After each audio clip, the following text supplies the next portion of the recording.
سنسان شاہراہوں سے نکل کر ایک بڑے گنجان آباد شہر میں داخل ہو چکا ہے۔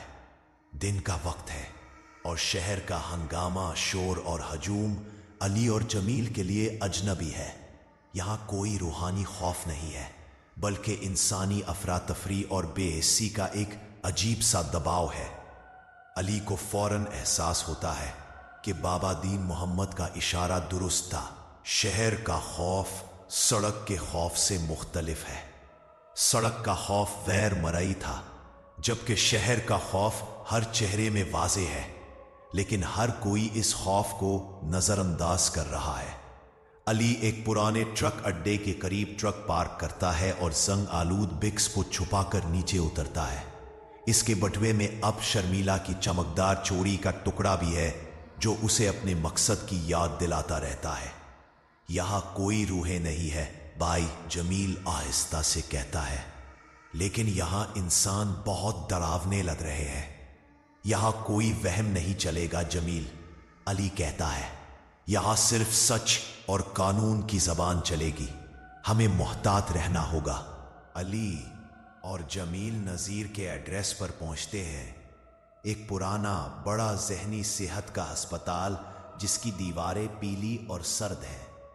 ہسپتال کا ماحول سنسان شاہراہ کے ویرانے سے کم خوفناک نہیں ہے، لیکن یہاں کا خوف نفسیاتی ہے۔ ریسیپشن پر بیٹھی نرس انہیں اندر جانے سے سختی سے منع کرتی ہے۔ یہ ملاقات کا وقت نہیں ہے اور مریض نذیر بہت خطرناک ہے۔ علی نے ایک سفید جھوٹ بولنے کا فیصلہ کیا۔ دیکھے، میرا نام علی ہے اور نذیر میرا بچپن کا دوست ہے۔ میں اسے کچھ پرانے سامان کے سلسلے میں ملنا چاہتا ہوں۔ نرس اس کی بات پر یقین نہیں کرتی، لیکن جب علی کچھ رقم اس کے ہاتھ پر رکھتا ہے تو وہ نرم پڑ جاتی ہے۔ ڈاکٹر حسن سے پوچھیں، نرس آہستہ سے کہتی ہے، اور ہوشیار رہیے گا۔ نذیر ہر وقت اپنے گناہوں کے بارے میں بڑبڑاتا رہتا ہے۔ علی اور جمیل کی ملاقات ڈاکٹر حسن سے ہوتی ہے، جو ایک تھکے ہوئے اور شکی نظروں والے شخص ہیں۔ وہ مریضوں کے علاج کے بجائے اپنے رازوں کی حفاظت میں زیادہ دلچسپی رکھتے ہیں۔ آپ نذیر سے ملنا چاہتے ہیں؟ ڈاکٹر حسن پوچھتے ہیں۔ نذیر کو یادداشت کی شدید بیماری ہے۔ وہ کسی کو پہچانتا نہیں اور صرف پانی اور مٹی کی باتیں کرتا ہے۔ علی ایک سازشی نظروں سے ڈاکٹر حسن کو دیکھتا ہے۔ میں اس کے پرانے ٹرک کے سامان کے بارے میں پوچھنا چاہتا ہوں، جو اس نے کچھ سال پہلے چھوڑ دیا تھا۔ ڈاکٹر حسن کا چہرہ فوراً بدل جاتا ہے۔ سامان؟ نذیر نے کوئی سامان نہیں چھوڑا، وہ خالی ہاتھ آیا تھا۔ ڈاکٹر کی آواز میں شدید گھبراہٹ ہے۔ علی جانتا ہے کہ ڈاکٹر جھوٹ بول رہا ہے۔ نذیر کو اسی ہسپتال میں اس کے باپ کے ساتھی نے چھوڑا تھا، شاید بکس میں موجود راز کو چھپانے کے لیے۔ ڈاکٹر حسن کی ہچکچاہٹ کے باوجود علی اصرار کرتا ہے اور نذیر سے ملنے کی اجازت حاصل کر لیتا ہے۔ ایک لمبی اور تاریک گلی میں وہ نذیر کے سیل تک پہنچتے ہیں۔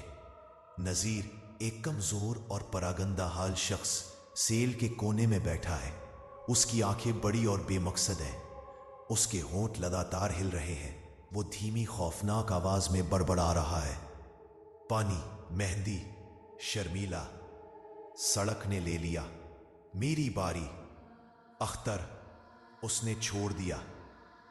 نذیر کی بڑبڑاہٹ سن کر علی کے رونگٹے کھڑے ہو جاتے ہیں۔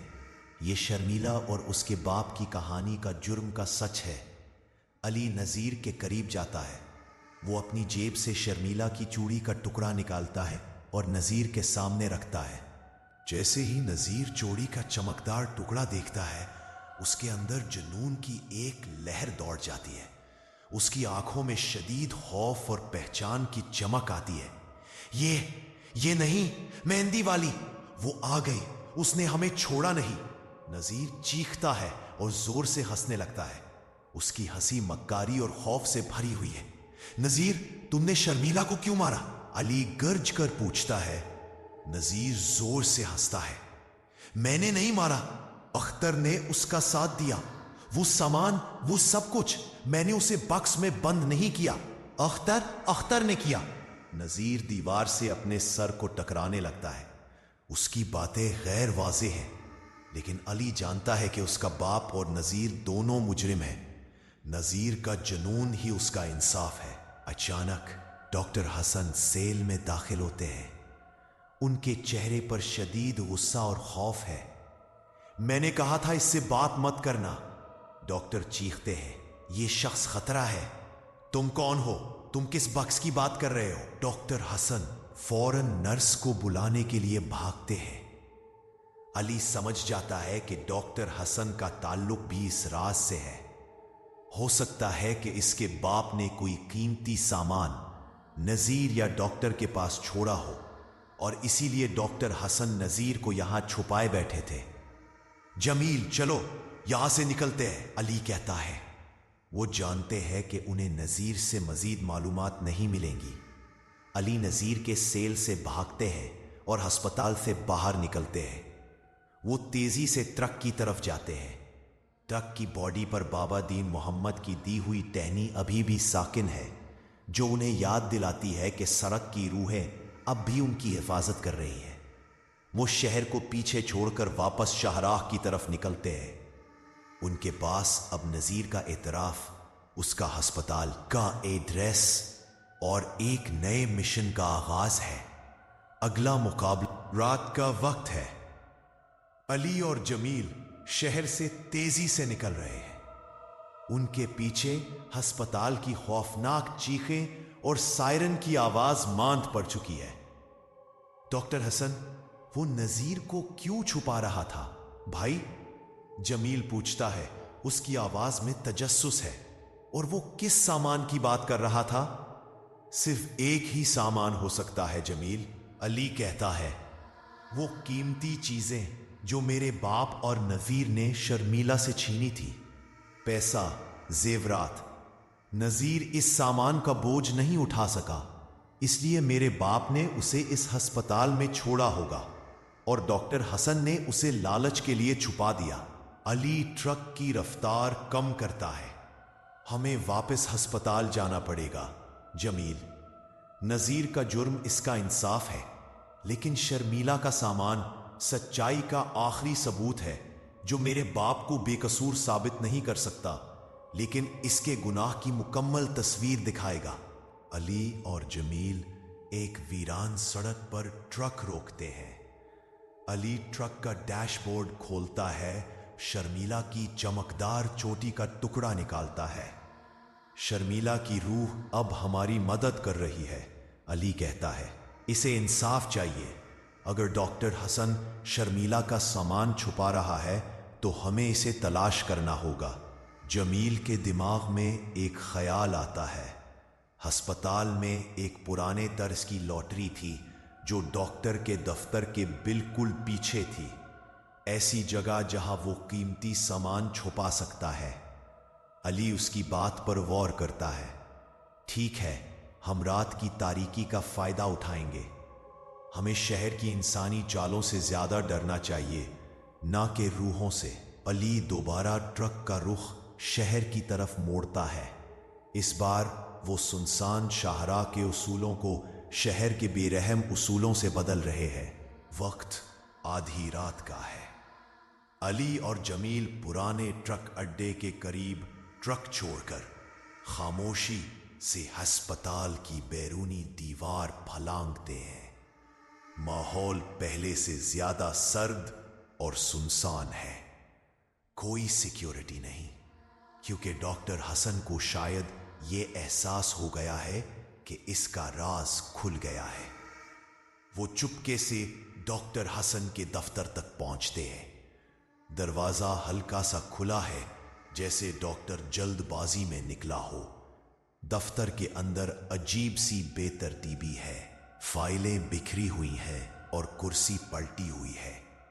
اس بڑی پرانی لاٹری کو دیکھتے ہیں جس کا ذکر جمیل نے کیا تھا۔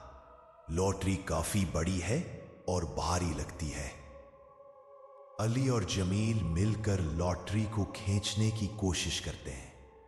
ان کے پسینے چھوٹ جاتے ہیں، لیکن آخر کار وہ لاٹری کو دیوار سے ہٹانے میں کامیاب ہو جاتے ہیں۔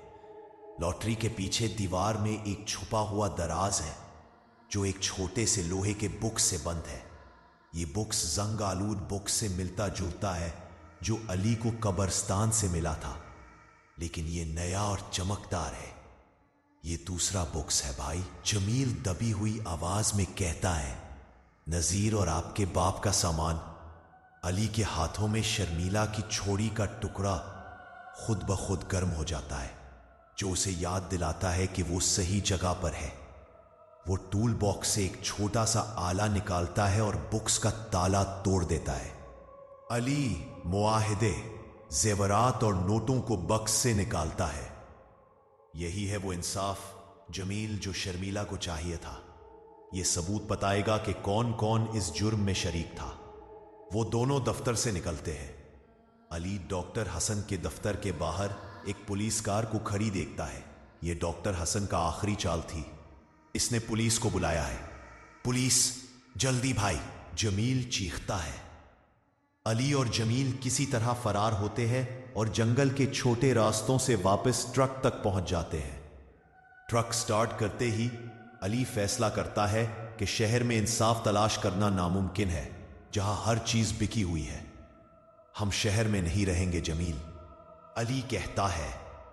इंसाफ यहां के कानून से नहीं मिलेगा। शर्मीला को सड़क पर इंसाफ मिला है और मैं उसी सड़क को मादी सबूत दूंगा।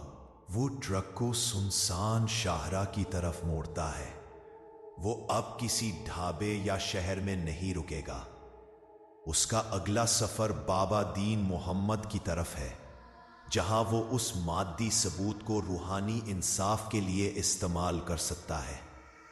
वो जानता है कि उसका मुकाबला अब अख्तर के गुनाह के मादी असरात से होगा, जो उसके पूरे सफर को धुंधला रहे हैं। अली और जमील ने शहर को पीछे छोड़ दिया है। ट्रक राजिक एक बार फिर सुनसान शाहराह पर है। सोने की चोड़ियां, पुराने नोट और डॉक्टर हसन का मुआहिदा बुक्स में बंद है, जो अब ट्रक में इंसानी गुनाह का मादी सबूत है। उस रात के सफर में कोई माफोकुल फितरत वाकया पेश नहीं आया। ऐसा लगता है जैसे शर्मीला की रूह पुरसुकून हो गई है। जमील अब थकन से चोर है, लेकिन उसकी आंखों में एक नया सुकून है। यहां कोई शोर नहीं है भाई। शहर में तो यूं लगता था जैसे हर कोई एक दीवानेपन में मुब्तला हो। शहर का खौफ इंसानों का खौफ है जमील, अली कहता है। उसकी आवाज में गहरा तजुर्बा है। अब हमें वापस बाबा दीन मोहम्मद के पास जाना है। यह सबूत उनके सामने रखकर पूछना है कि अब मुझे क्या करना है। अली और जमील सुबह की रोशनी में इसी बरगद के दरख्त के पास पहुंचते हैं, जहां उन्होंने बाबा दीन मोहम्मद को छोड़ा था। लेकिन वहां सिर्फ खामोशी और वीरानी है। बाबा दीन मोहम्मद ना तो वहां है और ना ही उनका पुराना ट्रक। सिर्फ एक खाली चाय का कप जमीन पर पड़ा है और हवा में मधम सी लोबान की खुशबू है। अली के दिल में तशवीश होती है। बाबा जी कहाँ गए? जमील दरख्त के करीब जाता है और चाय का कप उठाता है। वो कहीं दूर नहीं जा सकते। अली की नजर दरख्त की जड़ों के पास पड़ती है, जहां एक मुड़ा हुआ कागज का टुकड़ा पड़ा है। ये वही कागज है जो बाबा दीन मोहम्मद की डायरी से निकला लगता है। कागज पर सिर्फ चंद अल्फाज लिखे हैं जो बाबा दीन मोहम्मद की हैंड राइटिंग में है। अली, अब सड़क तुम्हारी रहनुमाई करेगी। सच्चाई का कफारा अब बाकी है। सूफी बाबा, सुनसान शाहरा। सूफी बाबा? अली जुन में है। वो कौन है? जमील को याद आता है। हाँ, पहले हिस्से में आपको एक पुराने मजार पर एक बुजुर्ग मिले थे जो आपको जड़ी बूटियां दे रहे थे। वही सूफी बाबा थे। वो कोई पुरस्रार बुजुर्ग थे। अली को एहसास होता है कि बाबा दीन मोहम्मद ने अपना मिशन मुकम्मल कर लिया है। उन्होंने अली को सच्चाई और इंसाफ के रास्ते पर डाल दिया है। अब सूफी बाबा को उसका आखिरी रूहानी इम्तिहान लेना है। अली और जमील फौरन ट्रक को शुमाली शाहराह की तरफ मोड़ते हैं। ये रास्ता पहले वाले वीराने से भी ज्यादा घना और सुनसान है। यहां आबादी के कोई आसार नहीं है। सिर्फ पहाड़ी चोटियां, घने जंगल और खामोश सड़कें हैं। ये रास्ता पहले वाले वीराने से भी ज्यादा घना और सुनसान है। यहां आबादी के कोई आसार नहीं है, सिर्फ पहाड़ी चोटियां, घने जंगल और खामोश सड़कें हैं। बाबा दीन मोहम्मद की वार्निंग अली को याद आती है, तुम्हारा ट्रक अब सिर्फ सामान नहीं उठाएगा बल्कि इंसाफ का बोझ उठाएगा। मुमकिन है मुझे वो दाद पे बोझ है, लेकिन दिल में लॉर्ड सिर्फ उनके पास ये एक सड़का है, सिर्फ पहाड़ी चोटियां, घने जंगल और खामोश सड़कें हैं। बाबा दीन मोहम्मद की वार्निंग अली को याद आती है, तुम्हारा ट्रक अब सिर्फ सामान नहीं उठाएगा बल्कि इंसाफ का बोझ उठाएगा। फौरन ताज़म आबादी पर उस दिल में लौट है। बाबा दीन मोहम्मद की वार्निंग अली को याद आती है। शुमाली शाहराह पर चलते हुए अली को लगता है कि कोई नामालूम कुव्वत उसे मुसलसल देख रही है।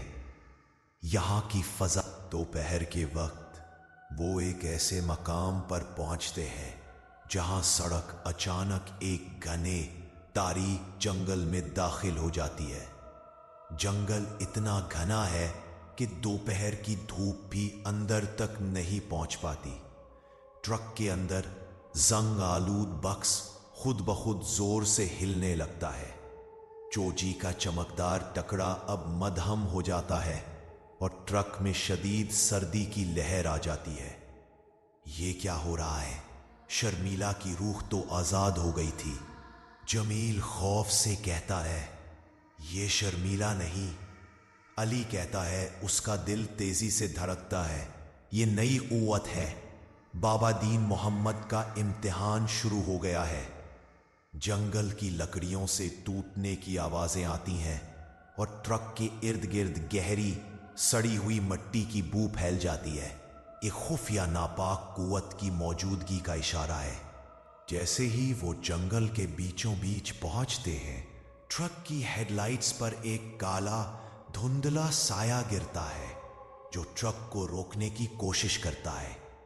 अचानक ट्रक की बॉडी पर बंधी हुई सूफी बाबा की टहनी से एक नीली रोशनी निकलती है जो फौरन जंगल में चारों तरफ फैल जाती है। इस रोशनी के जोर से साया फौरन पीछे हट जाता है और एक गहरी फशियाना चीख सुनाई देती है जो जंगल की गहराइयों से आती है। अली समझ जाता है कि ये कोई सादा भूत नहीं बल्कि एक ताकतवर शैतानी रूह है जो इस रास्ते पर हुक्मरानी करती है और इंसाफ के बोझ को रोकने की कोशिश कर रही है। जमील, ये कोई आसानी से हार मानने वाला नहीं है। अली चिल्लाता है, सूफी बाबा ने हमें यहां किसी वजह से भेजा है। वो ट्रक को आगे बढ़ाते हैं। नीली रोशनी का एक दायरा उनके ट्रक को घेरे हुए है। अली का अगला मिशन अब सिर्फ इंसाफ नहीं। अली का ट्रक राज़िक अब भी शुमाली शाहराह के घने तारीक जंगल में चल रहा है। ट्रक के इर्द गिर्द नीली रोशनी का एक दायरा चमक रहा है जो सूफी बाबा की दी हुई टहनी से निकल रहा है। ये रोशनी ट्रक के कैबिन को नर्म गरमाइश और सुकून बख्श रही है जो बाहर के शदीद ठंडे और डरावने माहौल से यकसर मुख्तलिफ है। जमील खौफजदा है, लेकिन अब वो बाहर की तारीकी के बजाय नीली रोशनी पर ज्यादा तवज्जो दे रहा है। ये रोशनी हमें बचा रही है भाई। क्या आपको लगता है कि वो काला साया फिर आएगा? वो जरूर आएगा जमील, अली कहता है। उसकी आंखें सड़क पर गड़ी हैं। इस ताकतवर रूह को हमारा यहां आना पसंद नहीं, क्योंकि हम इंसाफ लेकर जा रहे हैं। ये रोशनी सिर्फ दिफा कर सकती है, लेकिन हमें सूफी बाबा को ढूंढना होगा ताकि वो हमें आगे का रास्ता बता सके। कई घंटों की ड्राइव के बाद सड़क पर एक अजीब और गरीब मंजर आता है। सड़क अचानक एक गैर फितरी मोड़ लेकर जंगल की गहराई में चली जाती है। जबकि नक्शे के मुताबिक इसे सीधा जाना चाहिए। नक्शा कह रहा है कि सीधा जाओ, अली कहता है, लेकिन सड़क हमें मोड़ रही है। जमील को याद आता है, बाबा जी ने कहा था अब सड़क तुम्हारी रहनुमाई करेगी। हो सकता है कि ये मोड़ हमें सूफी बाबा की तरफ ले जा रहा हो। अली को एहसास होता है कि माफौकुल फितरत कुव्वतें अब सिर्फ उसे डरा नहीं रही है बल्कि रास्ता दिखा रही है। वो अपने इंसानी अक्ल को पसपुश डालता है और ट्रक को मोड़ पर डाल देता है। मोड़ से कुछ दूर चलने के बाद वो एक खौफनाक वीरान मजार के सामने पहुंचते हैं। ये मजार जंगल के बीचों बीच है, जिसके गिर्द बड़े घने और पुराने दरख्त हैं। मजार का रंग फीका पड़ चुका है और उसके आसपास पुरानी टूटे हुए चिरागों के निशानात हैं। मजार के दाखिली दरवाजे पर डैशबोर्ड वाली नीली रोशनी मजीद तेज हो जाती है और मजार की तरफ इशारा करती है जैसे टहनी ने अपनी मंजिल पा ली हो। ये वही जगह है भाई, अली को यकीन है सूफी बाबा यहीं मिलेंगे। जमील डरते डरते कहता है, भाई क्या हमें वाकई अंदर जाना चाहिए? ये जगह बहुत खतरनाक लग रही है, जैसे कोई ताकतवर रूह यहां कैद हो। अली हिम्मत करके मजार के अंदर जाता है। जमील भी उसके पीछे नीली रोशनी पर भरोसा करते हुए दाखिल होता है। मजार का अंदरूनी हिस्सा खाली और बहुत सर्द है। बीच में एक पत्थर की पुरानी कब्र है जिस पर कोई नाम नहीं लिखा। वहां कोई इंसान मौजूद नहीं है। कब्र पर खुश्क ताज़ा फूलों की पत्तियां पड़ी हैं और लोबान की मध्यम सी खुशबू आ रही है, जो इस बात का इशारा है कि सूफी बाबा यहां हाल ही में मौजूद थे। अली को मायूसी होती है, वो यहां नहीं है। अचानक अली को महसूस होता है कि दीवारें लरज रही हैं। एक धीमी लेकिन ताकतवर गरज की आवाज आती है जो बाहर के जंगल से आती है, जैसे जंगल की रूह उनकी मौजूदगी से नाराज है। नीली रोशनी का दायरा एक लम्हे के लिए लरसता है और बाहर का काला साया दोबारा करीब आता महसूस होता है। अली जल्दी से बाहर निकलने का फैसला करता है, लेकिन उसकी नजर कब्र के करीब जमीन पर पड़े एक पुराने तांबे के बर्तन पर पड़ती है। तांबे के बर्तन में पानी है। पानी की सतह पर रोशनी के इनेकास से एक तस्वीर बनती है। ये तस्वीर बरगद के दरख्त की है जहां बाबा दीन मोहम्मद मिले थे, लेकिन बरगद के नीचे बाबा दीन मोहम्मद का ट्रक एक सुराख पर खड़ा है।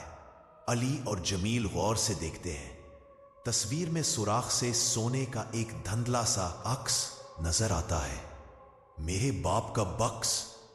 अली फौरन समझ जाता है बाबा दीन मोहम्मद गायब नहीं हुए, वो बरगद के दरख्त के नीचे किसी सुराख के पास थे। शायद उन्होंने अख्तर का सामान वहां छुपा दिया हो। जमील कहता है, और इसका क्या मतलब है? इसका मतलब है कि सूफी बाबा हमें बता रहे हैं कि हम सिर्फ इंसाफ लेकर नहीं जा रहे, बल्कि हमें बाबा दीन मोहम्मद के राज की भी हिफाजत करनी है। अली कहता है। पल्ली और जमील फौरन मजार से निकलकर ट्रक की तरफ भागते हैं। उस लम्हे जंगल का माहौल फट पड़ता है। काला साया ट्रक की तरफ तेजी से बढ़ता है और दरख्तों को तोड़ता हुआ आता है। ट्रक की खिड़की से बाहर किसी गैर मरी हस्ती की चीख सुनाई देती है जो ट्रक को आग लगाने की कोशिश कर रही है। नीली रोशनी का दायरा अब अपनी पूरी ताकत पर है, लेकिन वो कमजोर पड़ रहा है। अली जानता है कि यह सिर्फ वक्त खरीद रहा है। अली ट्रक स्टार्ट करता है और पूरी ताकत से भागता है। उसने ना सिर्फ सूफी बाबा का मकाम ढूंढ लिया है, बल्कि बाबा दीन मोहम्मद का खुफिया ठिकाना भी जान लिया है। अली का अगला मिशन अब दोगुना हो चुका है। नजीर के जुर्म का सबूत और बाबा दीन मोहम्मद के ठिकाने का राज। वो जानता है कि यह जंगली ताकत उन्हें किसी भी कीमत पर सच्चाई के करीब नहीं जाने देगी।